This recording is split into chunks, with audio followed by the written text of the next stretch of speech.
I think online learning can be really useful in certain environments. Like if a child is sick or a child have to travel a lot or they're just not able to make it to class as often, I think online can be a great way for the child to still get their education, especially if the parents are not able to be involved with them to do like a homeschooling type format. But I also think that online learning can be too much, like just too much screen time, that they need to be able to get off of the computer to go and be kids and to really have the chance to let their brains mull over the things that they have learned, and to play and to just experience those things and take those thoughts deeper into their brain space.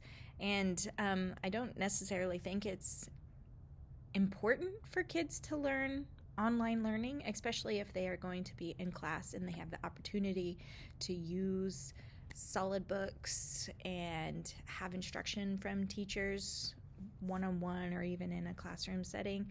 I don't think it's completely necessary to do online learning, but I do think it is probably fun and a way for teachers to add in a different element into their class if they're getting a little bit of time online. But I wouldn't want all of schooling to be online. I think having certain parameters on how much they're doing online, how much like online to free time that they're getting, there needs to be a balance between that. Between, are we just trying to keep the kids busy so they're not bored, or are we actually giving them the opportunity to learn and to engage with the materials that they're learning?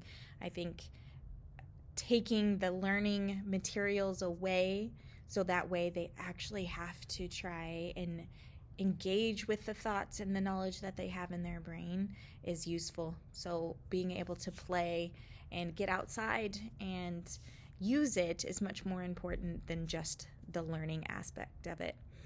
I don't necessarily think everybody needs to learn an online class prior to graduating, but I could be wrong on that because everything is moving to such a internet-centered world that if they didn't have any knowledge of a computer or the internet, then they would be getting started off on the wrong foot. So it might be necessary, but I'm still kind of deciding on what I feel about that.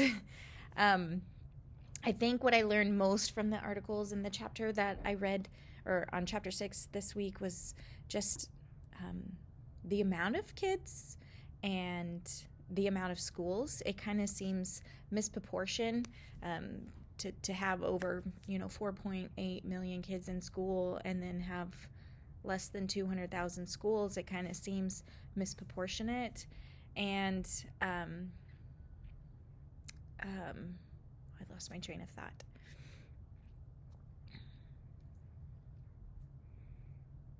Seems like there needs to be more schools.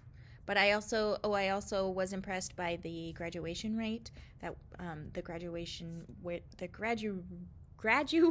rate of the nation was much higher than I expected it to be, at 87%.